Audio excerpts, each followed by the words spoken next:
GeM TV நேயர்களுக்கு அன்பு வணக்கங்களை கூறிக்கொண்டு வேதம் புகழும் விநாயகப் பெருமானை வணங்கி இன்றைய தினம் இந்த காணொளியின் மூலமாக ஒரு நல்ல விஷயத்தை பற்றி பேச இருக்கின்றோம். அனுதினமும் ஒரு ஆன்மீக விஷயமாக பேசிக்கொண்டிருக்கின்றோம். அந்த வகையில் இன்றைய நாளிலே ஒரு அற்புதமான விஷயத்தை பேச இருக்கின்றோம். தெய்வங்களிலே தாசானுதாசர்களாக இருப்பவர்களுக்கு மிகப்பெரிய சக்தி உண்டு. அந்த வகையிலே ராமதாசனாக விளங்குகின்ற அஞ்சனா புத்திரன் ஹனுமன்.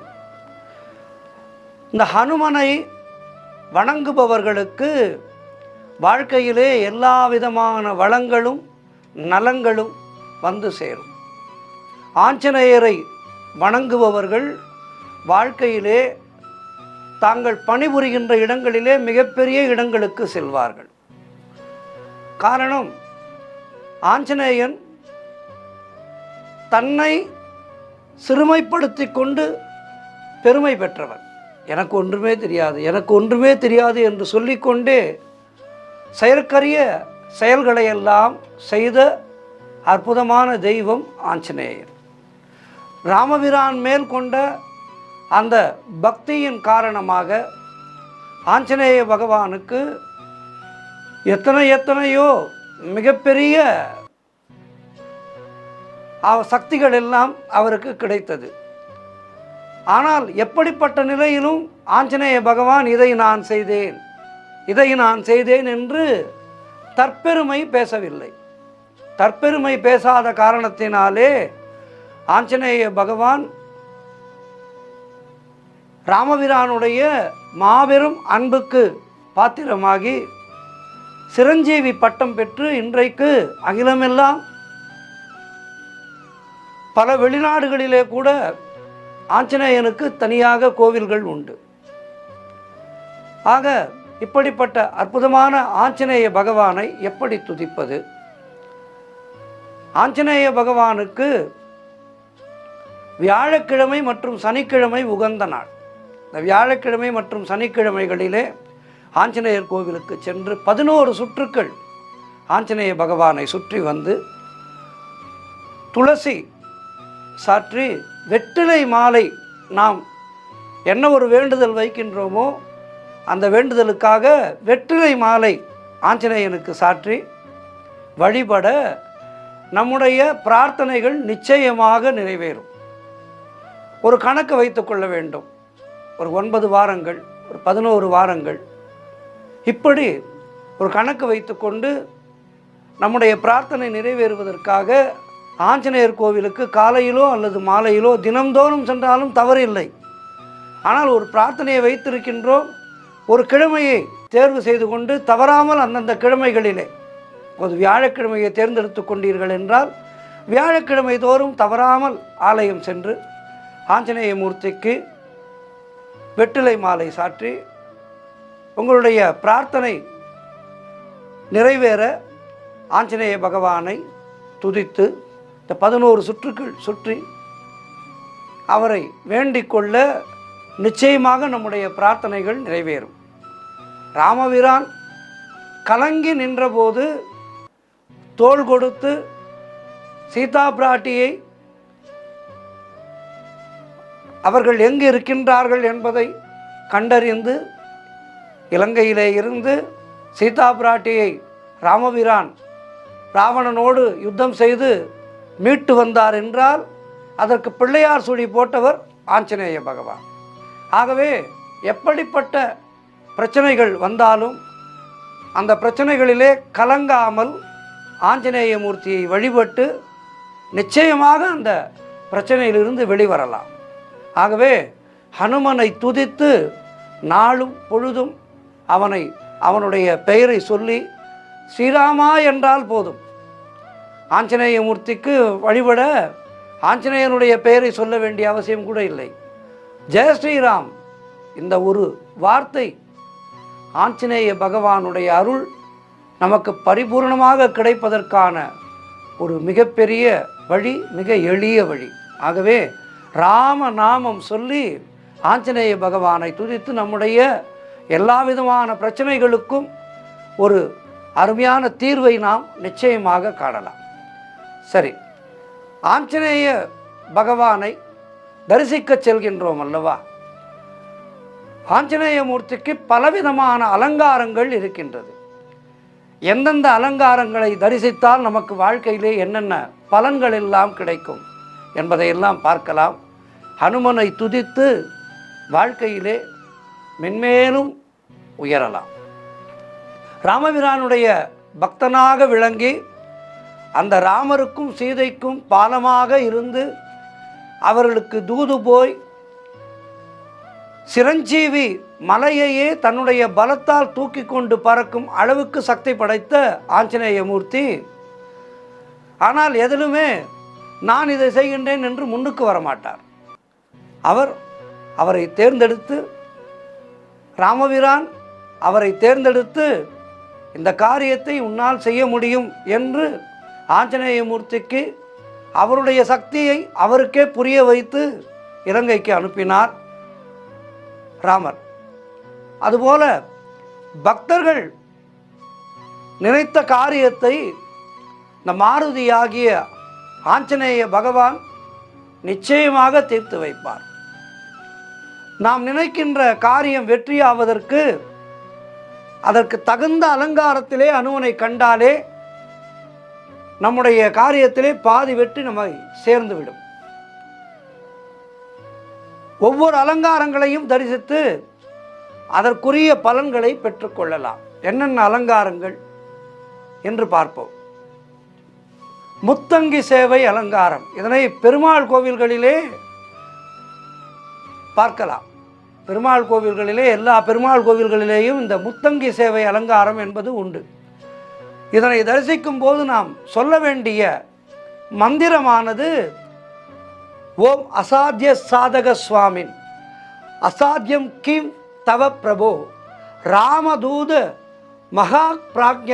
இதனை தரிசிக்கும் போது நாம் சொல்ல வேண்டிய மந்திரம் ஓம் அசாத்திய சாதக சுவாமின் அசாத்தியம் கிம் தவ பிரபோ ராமதூத மகா பிராக்ஞ மம காரியம் சாதயா. இந்த மந்திரத்தை சொல்லி ஆஞ்சநேய மூர்த்தியை வணங்கினால் ராஜயோகம் கிடைக்கும். நாம் ஒரு மிகப்பெரிய பதவிக்கு முயற்சி செய்து கொண்டிருக்கின்றோம் என்று வைத்துக் கொள்ளுங்கள். இந்த பதவி கிடைப்பதற்கான அனுகிரகம் ஆஞ்சநேய மூர்த்தியின் மூலமாக கிடைக்கும். அடுத்தது பட்டு அலங்காரம். இந்த பட்டு அலங்காரத்திலே தரிசிக்கும் போது நாம் சொல்ல வேண்டிய மந்திரம் ஓம் புத்திர்பலம் யசோதைரியம் நிர்பயத்வம் அரோகதா அதாக்கியம் வாக்படுத்வம் ச ஹனுமத் ஸ்மரணாத் பவேத். இந்த துதியை சொல்லி ஆஞ்சநேயனை இந்த பட்டு அலங்காரத்திலே தரிசிப்பதன் மூலம் வாழ்க்கையிலே நம்மை தொடர்ந்து கொண்டிருக்கின்ற துன்பங்கள் எல்லாம் தீரும் என்பது ஐதீகம். அடுத்து சந்தனக்காப்பு அலங்காரம். இந்த சந்தனக்காப்பு அலங்காரத்தை தரிசிக்கும் போது நாம் சொல்ல வேண்டிய மந்திரம் ஆஞ்சநேயம் அதிபாடலானனம் காஞ்சனாத்ரி கமனீய விக்கிரகம் பாரியாத தர்மூல வாசினம் பாவயாமி பவமான நந்தனம். இந்த மந்திரத்தை சொல்லி நாம் தரிசிப்பதன் மூலம் நம்முடைய பொருளாதாரம் உயரும். பணக்கஷ்டம் இருக்காது, வீட்டிலே இல்லை என்ற சொல் இருக்காது. ஆகவே துன்பங்கள் நீங்க, ராஜயோகம் கிடைக்க, வறுமை நீங்க இந்த மந்திரங்களை எல்லாம் சொல்லி அந்தந்த அலங்காரங்களை தரிசிக்க வேண்டும். அடுத்தது ஆஞ்சநேயருக்கு மிகவும் பிடித்தமான வெண்ணெய் காப்பு அலங்காரம்.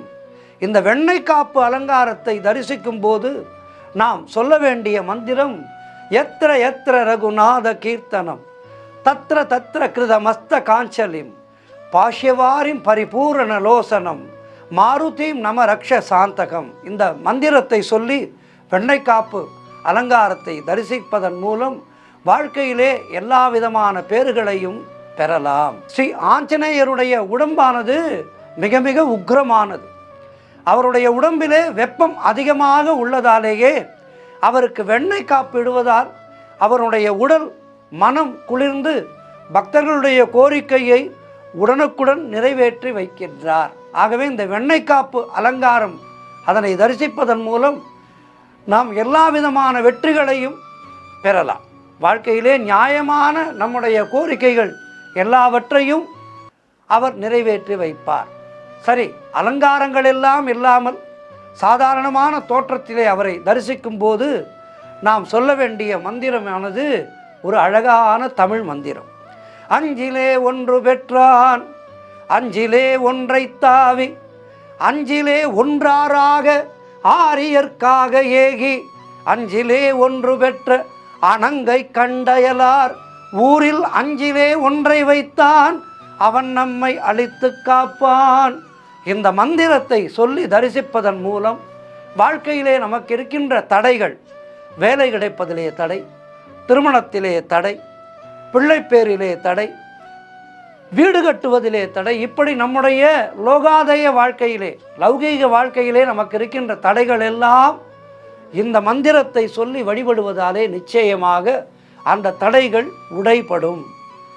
அதேபோல் ஆஞ்சநேயருக்கு பிடித்தமான இன்னொரு அலங்காரம் வடைமாலை அலங்காரம். இந்த வடைமாலை அலங்காரத்தை தரிசிக்கும் போது நாம் சொல்ல வேண்டிய மந்திரம் அஞ்சனை மைந்தா போற்றி அஞ்சினை வென்றாய் போற்றி வெஞ்சின கதிர்பின் சென்று பிழுமறை உணர்ந்தாய் போற்றி மஞ்சனமே நீ ராமன் மலர்பாதம் மறவாய் போற்றி ஏஞ்சலின் ஊழியெல்லாம் இன்றென் விருப்பாய் போற்றி. இந்த மந்திரத்தை சொல்லி ஹனுமனுக்கு வடைமாலை சாற்றுவதன் மூலம் வடைமாலை அலங்கார தரிசனத்தை செய்வதன் மூலம் எல்லா விதமான தடைகளும் விலகும். அதேபோல் ஆஞ்சநேயமூர்த்திக்கு வடைமாலை சாற்றுவதன் வகைகள் அவற்றை பார்ப்போம். இந்த பேருருவம் கொண்ட ஆஞ்சநேயருக்கு இந்த வடைமாலையானது 3 வகைகளாக சாற்றப்படுகின்றது. கூப்பிய கைக்கு மட்டும் வடைமாலை சாற்றுவது ஒரு வகை.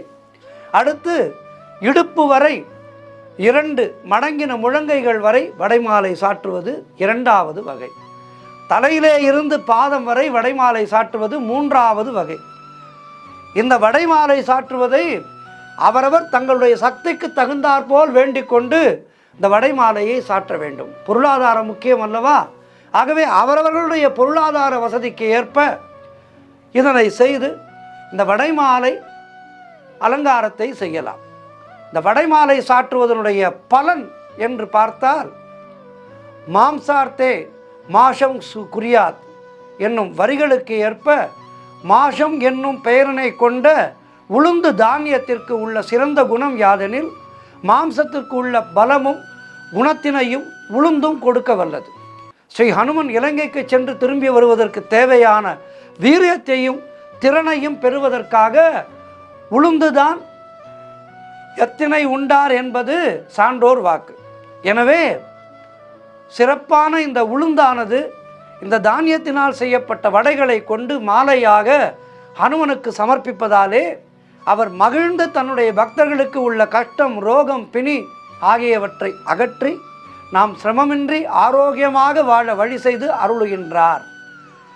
ஆகவே இந்த வடைமாலை பிரார்த்தனையை நிறைவேற்றுவதன் மூலம் நமக்கு இருக்கின்ற ரோகங்கள் நிச்சயமாக குணமாகும். அதேபோல சனி ராகு கிரக தோஷங்கள் விலகும். ஆஞ்சநேயமூர்த்தியை தரிசிப்பதால் சனீஸ்வர பகவானுடைய அந்த பார்வை நம்மேல் படும்போது அவருடைய உக்ரம் குறையும், 7.5 சனி பாதிப்புகள் குறையும். அதேபோல் மஞ்சள் பட்டு அலங்காரத்திலே ஹனுமனை தரிசிக்கும் போது சொல்ல வேண்டிய மந்திரம் அஞ்சனை பெற்றெடுத்த அருந்தவ புதல்வன் செல்வன் செஞ்சுடர் குலத்துதித்த சிலையணி ராமன் தூதன் வஞ்சகர் தமையடக்கி வணங்கிடும் அன்பர்க்கென்றும் அஞ்சல் என்றருளும் வீரன் அனுமனை போற்றுவோமே. இந்த மந்திரத்தை சொல்லி, அழகான தமிழ் மந்திரம், இதனை சொல்லி தரிசிப்பதன் மூலம் நம்முடைய சுக்கிர கிரக தோஷங்கள் விலகும், சுக்கிர பகவானால் ஏற்படுகின்ற தோஷங்கள் விலகும் என்பது ஐதீகம். அடுத்தது திருமஞ்சன அலங்காரம். இந்த திருமஞ்சன அலங்காரத்தை தரிசிக்கும் போது நாம் சொல்ல வேண்டிய மந்திரமானது அன்னகை மோதிரத்தை அளித்தலும் மணியை தந்து இன்னெடும் கடலை நீயும் எங்கனம் கடந்தாய் என்ன உன்னத நெடிய மாலாய் உயர்ந்தெழுந்தடங்கி நின்று மன்னுதாய் ஆசி பெற்ற மாருதி பாதம் போற்றி. இந்த மந்திரத்தை சொல்லி நாம் தரிசிப்பதன் மூலம் நம்முடைய ஆயுளானது விருத்தி அடையும். அடுத்து வெற்றிலை காப்பு அலங்காரம். இந்த வெற்றிலை காப்பு அலங்காரத்தை தரிசிக்கும் போது நாம் சொல்ல வேண்டிய மந்திரமானது, சொல்லூரம் பெற்ற சோர்விலா தூய வீரன் வல்லவன் ராமன் சீதை வாயுரை பெற்ற அன்பன் அல்லலை போக்கை காக்கும் அனுமனை பாடும் காலை கல்வினை பெண்ணாய் செய்தால் கடலினை போற்றுவோமே. இந்த மந்திரத்தை சொல்லி ஆஞ்சநேயருக்கு வெற்றிலை மாலை சாற்றுவதன் பலன், சீதாதேவி அசோகவனத்திலே சிறைப்பட்டிருந்த சமயம் ஸ்ரீ ஆஞ்சநேயர் அங்கு சென்று சீதையை வணங்கி தான் ராமதூதன் என்பதை நிரூபித்து சூடாமணியை பெற்றுக்கொண்டு ராமனிடம் திரும்ப எண்ணி சீதாதேவியினுடைய ஆசீர்வாதங்களை எல்லாம் வேண்டி நின்றான். அச்சமயம் சீதை தன் அருகில் இருந்த வெற்றிலை கொடியிலிருந்து வெற்றிலைகளை கிள்ளி ஆசீர்வாதங்களை அருளினார். ஆதலால் தான் ஆஞ்சநேயருக்கு வெற்றிலை மாலை அணிவித்தால் ஸ்ரீ மகாலட்சுமியின் ஸ்வரூபமான சீதையின் ஆசீர்வாதங்களால் நாம் பிரார்த்திப்பவைகள் எல்லாம் லக்ஷ்மிகரமாக நிறைவேறும் என்பது ஐதீகம். இதனை தரிசிப்பதன் பலன் நமக்கு சகலவிதமான சௌபாகியங்களும் கிடைக்கும், வறுமை நீங்கும். அடுத்து பூ அலங்காரம் தரிசிக்கும் போது நாம் சொல்ல வேண்டிய மந்திரம், சுட்டின நின்றனென்றெழுத கையினன் விட்டுயர் தோழினன் விசும்பின் மேக்குயர் எட்டரு நெடுமுக நெய்தி நீளுமேல் முட்டுமென்றொடுவோடும் வளைந்த மூர்த்தியான். இந்த மந்திரத்தை சொல்லி நாம் பூ அலங்காரத்தை தரிசிப்பதன் மூலம் நம்முடைய ஆரோக்கியமானது சீர்பெறும், உடல் நலம் சீர்பெறும். அடுத்து துளசி மாலை போடுவதன் பலன், ராமாவதாரத்தினுடைய முடிவிலே சீதாதேவி பூமியிலே சென்று விட்டாள், மறுபடியும் என்னை எவ்வாறு அடைவாய் என்று ஸ்ரீராமன் சீதையிடம் கேட்டான். அதற்கு சீதாதேவி, நான் மறுபடியும் திருத்துழாய் துளசியாக வந்து உன் திருவடியை அடைவேன் என்று கூறியதாக புராணங்கள் கூறுகின்றது. எனவே துளசி இருக்கின்ற இடத்திலே ஸ்ரீராமர் இருக்கின்றார், ஸ்ரீராமன் இருக்கும் இடத்திலே ஹனுமன் இருக்கின்றார் என்ற ஐதீகத்தினை கொண்டு துளசியை மாலையாக ஸ்ரீராமனின் பிரசாதமாக ஆஞ்சநேயருக்கு அணிவித்தால் ஹனுமன் மிக்க மகிழ்வுற்று வேண்டுவோருக்கு வேண்டியவற்றை தந்து அருள்வார் என்பது ஐதீகம். ஆகவே ஆஞ்சநேய பகவானுக்கு துளசி மாலை வாங்கி சாற்றுவது என்பது மிக மிக உயரிய ஒரு வேண்டுதல் பிரார்த்தனை. இந்த பிரார்த்தனையை செய்வோருக்கு ராமபிரானுடைய அருளும் சீதாதேவியினுடைய அருளும் கிடைக்கும் என்பதிலே ஐயமில்லை. அடுத்து இளநீர் உடம்பின் வெப்பத்தை அகற்றி சக்தியை தரும் வல்லமையை உடையது.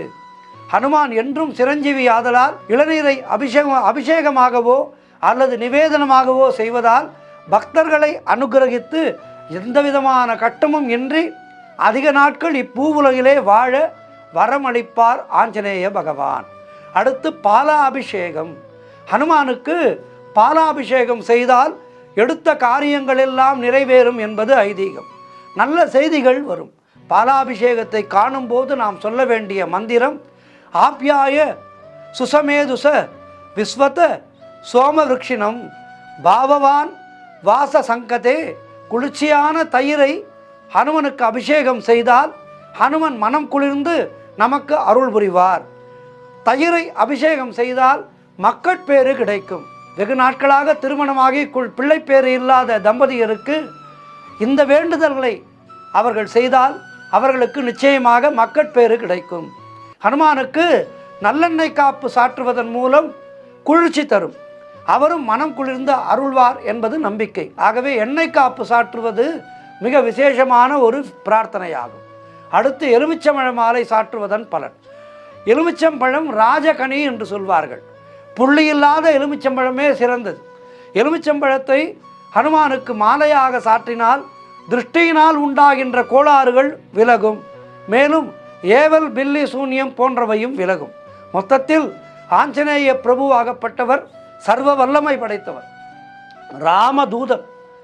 ராமருடைய பெயரை சொல்லி ஆஞ்சநேயரை வணங்க நாம் எல்லா விதமான வளங்களையும் நலங்களையும் பெற்று இப்பூ உலகிலே சிறப்பாக வாழலாம் என்பதிலே எந்தவிதமான ஐயமும் இல்லை. ஸ்ரீராம ஜெயராம ஜெய ஜெய ராம ராமா, ஸ்ரீராம ஜெயராம ஜெய ஜெய ராம ராமா, ஸ்ரீராம ஜெயராம ஜெய ஜெய ராம ராமா, ஸ்ரீராம ஜெயராம ஜெய ஜெய ராமா. இந்த ராம நாமத்தை சொல்லி ஆஞ்சநேயனை வணங்கி வாழ்விலே எல்லா வளமும் நலமும் பெற்று வாழ்வாங்கு வாழ்வோம். ஜெய் ஸ்ரீராம். நன்றி, வணக்கம்.